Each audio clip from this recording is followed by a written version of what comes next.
May dalawang magkaibigan, napapangalanan ko na lamang na si Joseph at si Dante.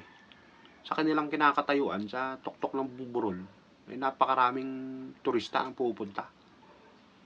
Ngayon, naisipan ni Joseph na, paano kaya tayo magkakapera, paring Dante? May naisip na ako, paring Joseph, balik tunog. Paano ba yun?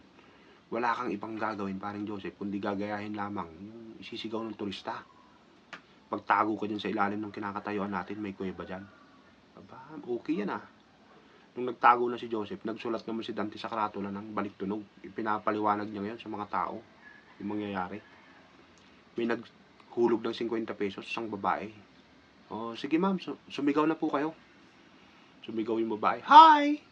Hi! Gumanon din yung echo. Aba, oo nga, no, ang ganda, sabi ng babae. Ang daming gumaya.